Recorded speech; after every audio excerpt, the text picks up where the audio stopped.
going on, everybody? Welcome to the series premiere of Sundays with Strika.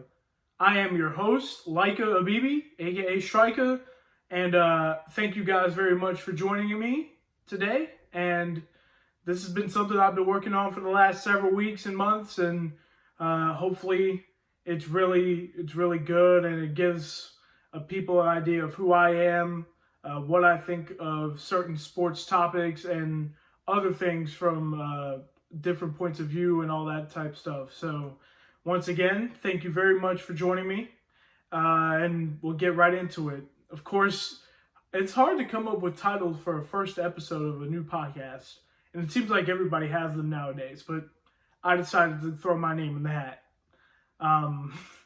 But I think I came up with a good one. This episode is going to be called The Pilot Who Flew Under the Radar. As in the pilot episode, because this is certainly a test, and hopefully this podcast passes the test. So really, most of this is going to be on my background, so we'll just get right into it. Of course, I'm Ethiopian. Both of my parents were born in Ethiopia, of course. And of course, like, my entire room is littered with these, pretty much. But I was born in the Washington, D.C. area, to be exact, Silver Spring, Maryland. Very close to Washington, D.C. And of course, I lived there for about 3 years or so. Grew up with my closest relatives, my cousins, and my aunt and uncle. Like, we all lived in the same building. It was crazy. But after about 3 years, my mom and dad both got jobs at North Carolina A&T State University in Greensboro, North Carolina. And we moved there when I was 3 years old. This is after my mom had given birth to my younger sister. And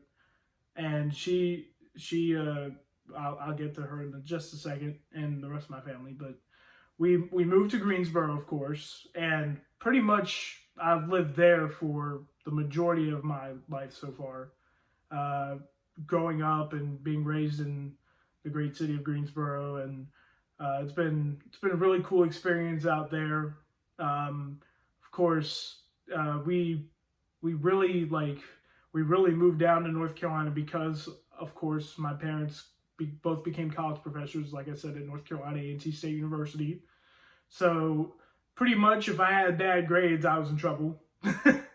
But anyway, really just growing up in Greensboro gave me a lot of perspective of, like, the big city, and really just everything about city life for the most part.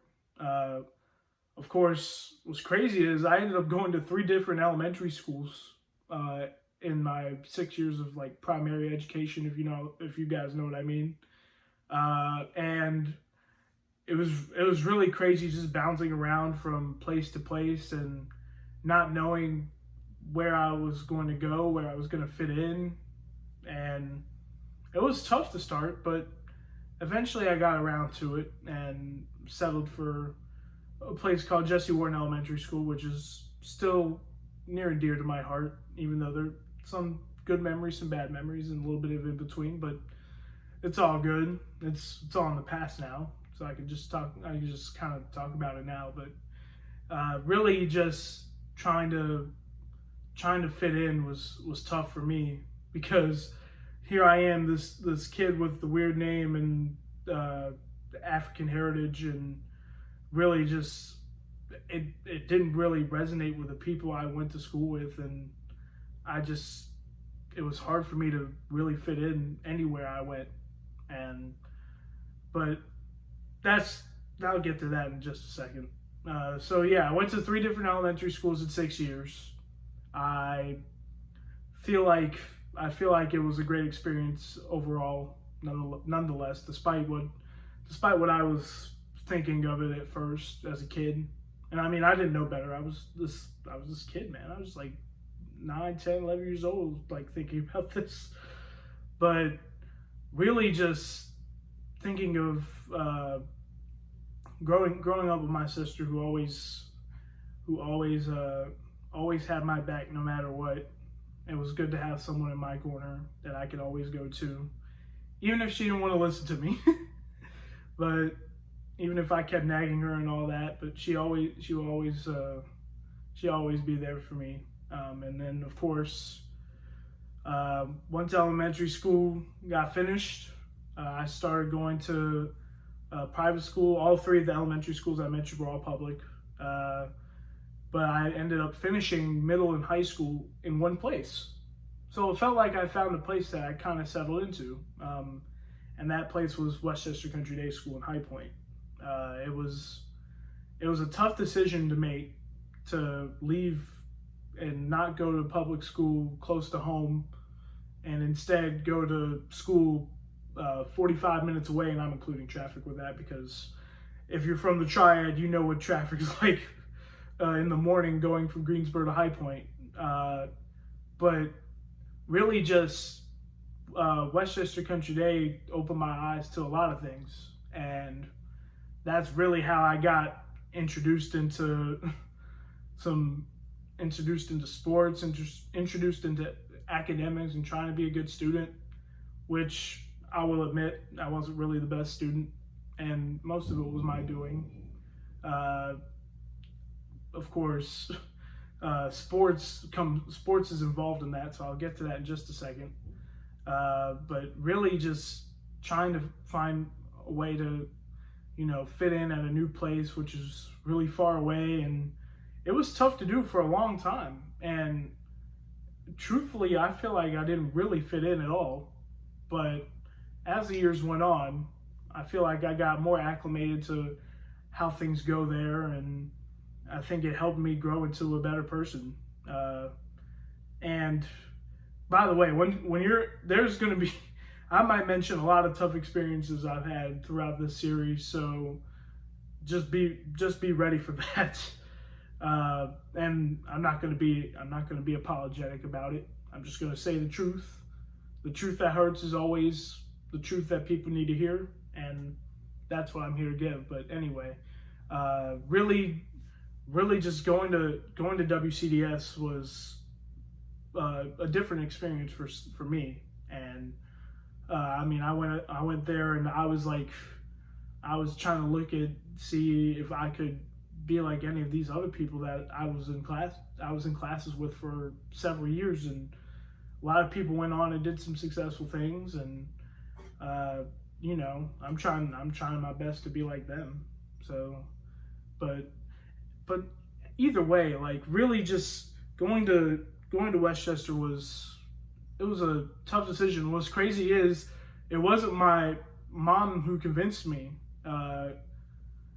and really it was really my aunt, who unfortunately passed away a couple weeks back, and really it was her and my two cousins that convinced me that I should go to Westchester and give it a try. So 7-year tenure at Westchester Country Day, and here we are, But either way, I got into high school starting around 2010 and graduated in 2014 from Westchester, and really WCDS was my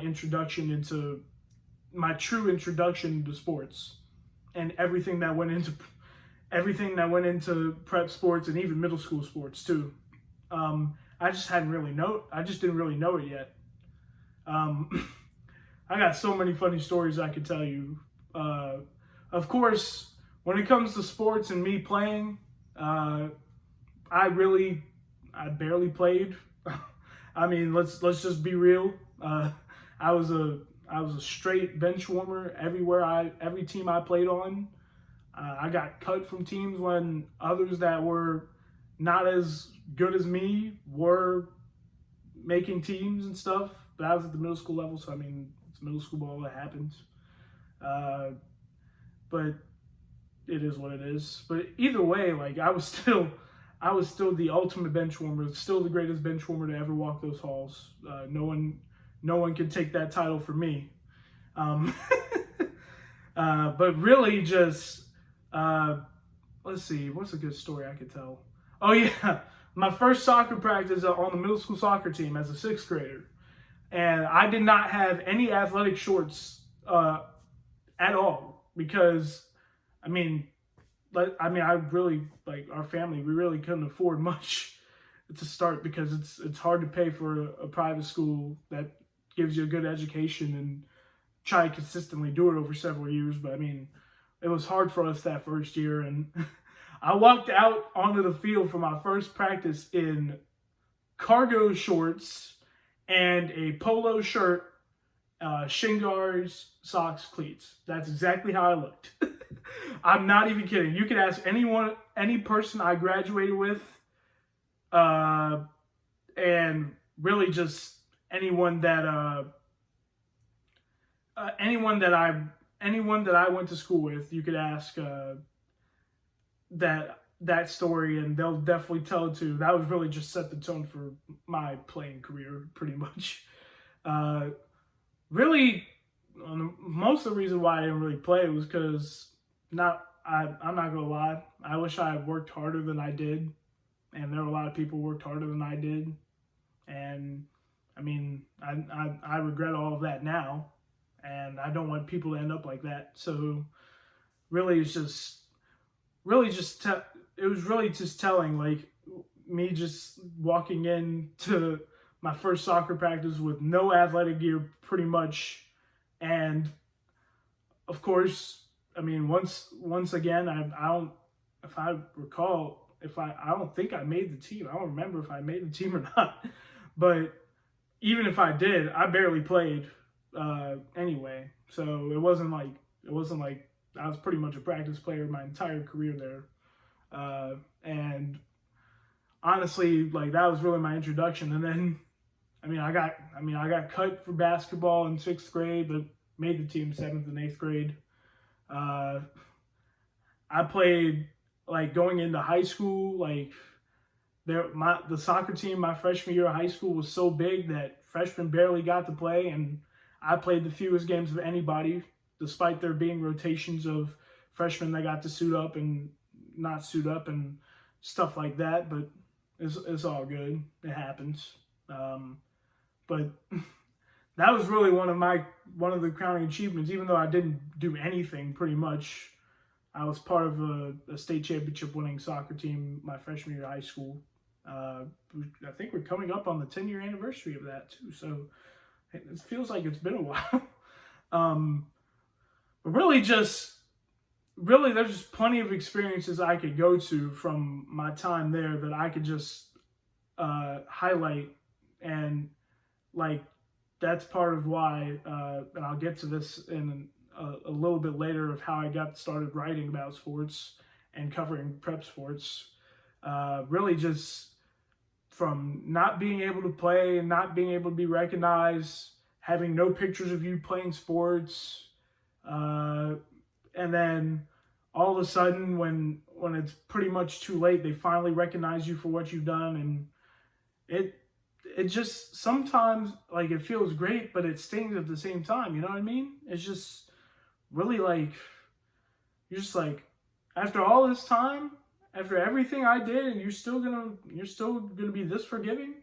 Like, I will admit now, I mean, there's so much things I could tell you about my experience. Like, dude, I played JV basketball for 3 years. I'm not gonna lie to you. I mean, I was playing JV ball as a junior, and that's because I volunteered to do it because there were not enough players on the team to, like, have, like, a rotation. You know what I mean? And really, I just sat there, and I'm just like, I feel like everyone's just making fun of me because I'm playing JV ball as a junior, and I guess that was really the, like, you deserve what you got coming to you type moment. And there's a whole bunch of other stuff, but I'm not gonna lie, I'll admit I was the epitome of the worst type of student athlete you could be. The student athlete that's not really a student, as in does not have good enough grades to play sports. And really, that was hard. And I will say though, I did get a little bit better as the years went on, but it felt like I was just, I was just walking trouble every day, and it seemed like at any point I could snap, and it would cause the school to get in trouble. It would cause me to get in trouble, and it would it would ruin my reputation and my parents' reputation, my sister's rep, and really just thinking about all this other stuff.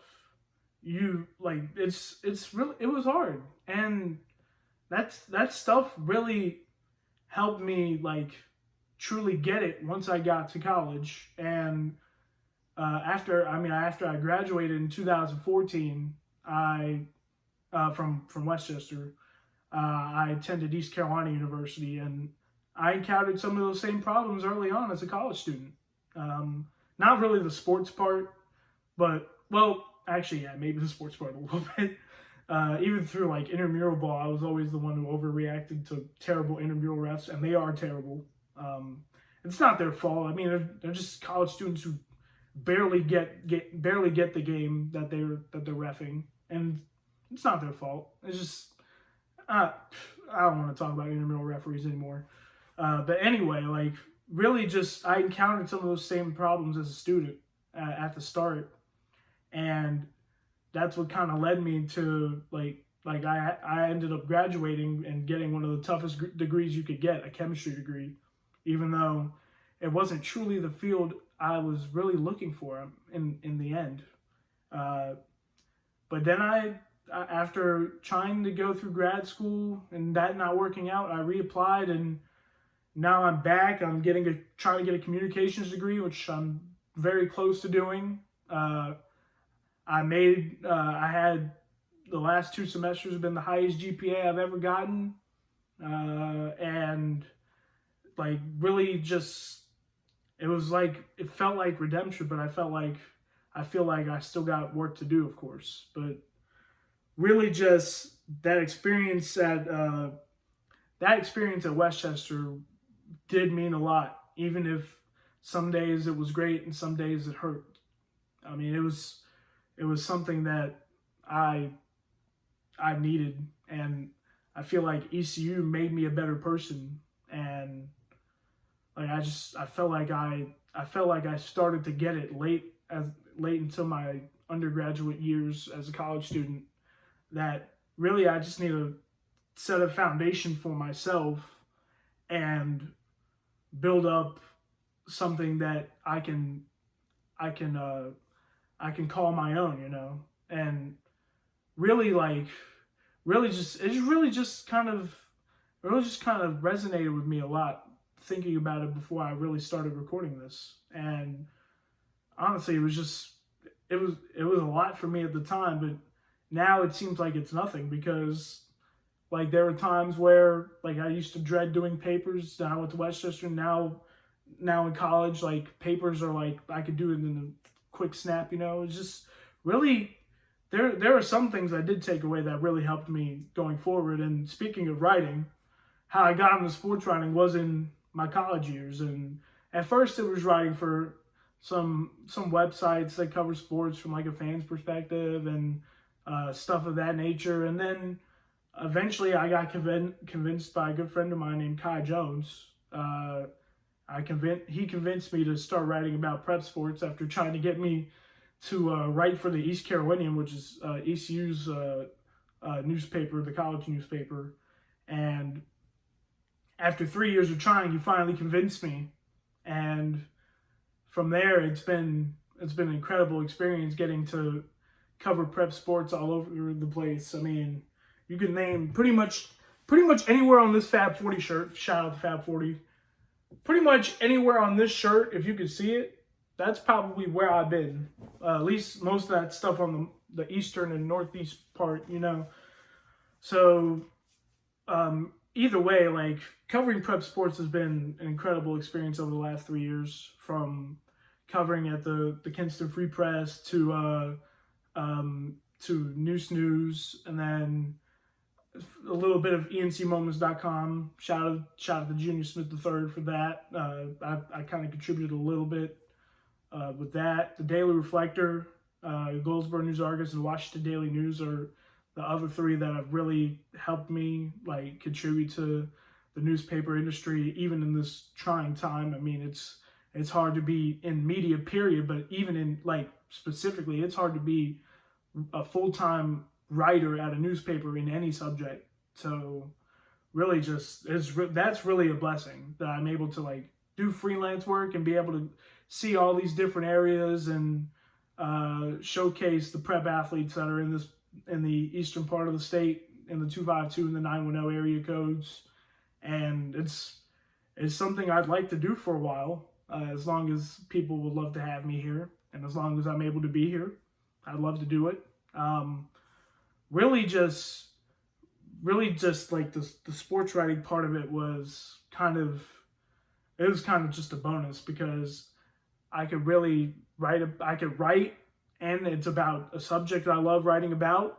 And not just that, I could give advice to student athletes that I cover, and then even go back towards home and cover a little bit too. I mean, it's really just a little bit of that, you know. And honestly,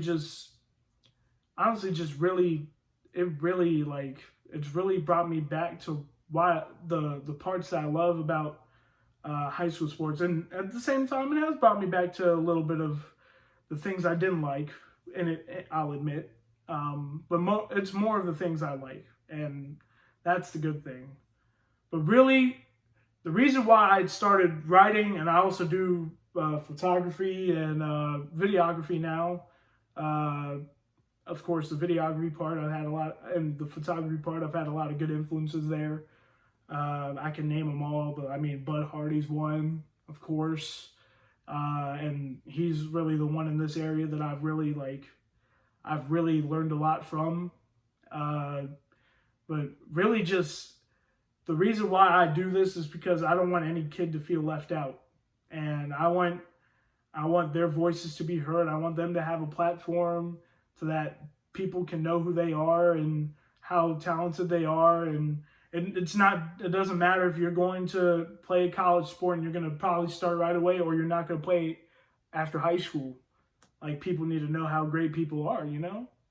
And it's really good that, like, when it comes to photography, I don't want anybody to not have photos of them doing the sport they love, because I don't want them to be like me, and not have any pictures of me playing a sport, even though I tell all these stories of me playing sports. And I mean, like I said, I'll admit it was mostly riding the bench. But either way, like, I want kids to have memories that'll last a lifetime, in videography and photography. So that's really like the number one reason why I love doing this stuff. And it's something I'd like to continue doing. And it's kind of led me to this, to WJG Sports, helping Kai out with that. It's taken a lot of sacrifice for me to get it up and running. Kai really started it, and then I kind of kept it going and added to it. And it was really cool to start helping with that. And he kind of influenced me to start taking video and stuff, even though I wasn't really good at it. I'm still not really that good at it yet, but hopefully I can be better.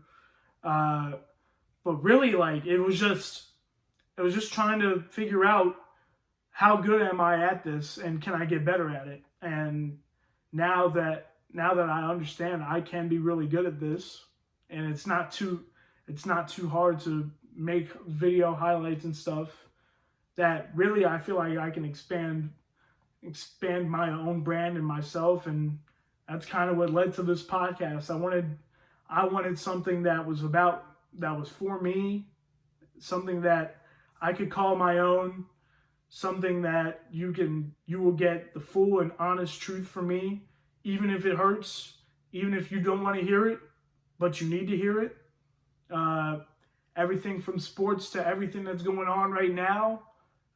Everything from just the atmosphere of the world, and just pretty much everything that's going on. And you're gonna get a lot of that from me, and I can't wait to continue to build on this, hopefully, and try and come at you every weekend, and maybe even more than that if it gets good. But as of right now, I mean, Sundays with Striker, it was hard to come up with a name for the show, but the Striker nickname kind of originated from my days at Westchester because, of course, nobody can say the name Leica correctly on a consistent basis, at least at the start. So my freshman year of high school, this guy on my team just randomly starts calling me that, and then it kind of caught on, and it caught on in the school, and then at ECU it caught on here, and then it caught on social media, and the striker nickname, man, it's just it kind of just is what it is, you know what I mean? Just a little bit of Striker, you know. But really, just that the nickname kind of, I don't know. I don't think it's like a second persona of mine. I feel like I'm Leica Habibi still, like, to everybody. And I mean, even then, like, really just seeing how much it's grown on social media was pretty cool. But I always say, because people always ask me about, because I have the verified blue check. I know a lot of people who use social media know what that is. But I always downplay the hell out of it. Like, really just, I tell people, like, dude, don't worry about the blue check. It's still me. I'm the same person. Even, like, I got that years ago, and I'm the same person without it as I am with it. And even then, like, I feel like I'm still really happy with how it's grown, at least on Twitter. I mean, on other social media sites, I mean, I'm a normal person. That's part of it, you know. It happens like that sometimes. I mean, it's just something that it's cool, but I mean, it's not something that I'm gonna like raise over my head like a trophy. I'm be like, yeah, I got a blue check, woo, you know. I'm not really gonna do that. Like, I mean, if it was making me some money, then maybe I would, but even then it would still make me look extremely immature. So yeah, like, Twitter followers and blue checks haven't gotten me anywhere. It's just something for show, you know. It's just like, you know, blue check, yeah, you know, just but either way, like, it's just something, like, I don't really truly care about it. It's cool, but it's not something that's gonna make me money, at least not that I know of yet. But that's all I'll really say about that. But really, there are a lot of people that have influenced me in this game, and I'm sure you'll be hearing me shout out names like Anthony Bruton, Charles Clark, Jay Anderson, Kai Jones, Bud Hardy. You'll be hearing names like that. I mean, Jonas Pope IV, Junior Smith III. Really, just, you'll be hearing a lot of shout outs to people that are really good influences on me, even if some don't talk to me at all, or they talk to me on a daily basis, like Trey Corden. I mean, that's another one. He's really helped me out with videography and stuff, and honestly, just there's so many other people I can name that I can thank for this, because it's kind of something that I've been trying to do. I just have been kind of scared to do it. I'm not gonna lie, sometimes I lack some self-confidence, and I gotta be better with that. And it really happens, but nonetheless, I'm still really excited about Sundays with Striker, and I hope you guys listen to it and give it a lot of love. And even if you don't want to listen to it, if you share it through social media, I'll be happy with that. And honestly, I feel like there's a lot more stuff I could talk about on this pilot episode, on this episode 1, but I think this is a really good place to stop for this episode. So if you made it all the way here, thank you so much for watching. Of course, this video will be on the STRIKA'LITES YouTube channel, which is something I started over the last several months, and you should go subscribe to that. I would really appreciate that. The podcast also will be available on Anchor.fm, the Anchor app, which is one of the best podcasting apps out there. And hopefully it'll be distributed to other platforms. And when that happens, I'll let you guys know about it. And I hope to have guests on here at some point. If you'd like to be a guest, you just say the word and we'll try and make it happen. And of course, you know where to find me on social media, but if you don't, it's at STRIKANation24_ and at STRIKA'LITES, LITES, for both Twitter and Instagram if you want to see some of the content I put up on each platform. So once again, this is Sundays with Strika. My name is Laika Abibi, and thank you very much for watching. We'll see you again soon.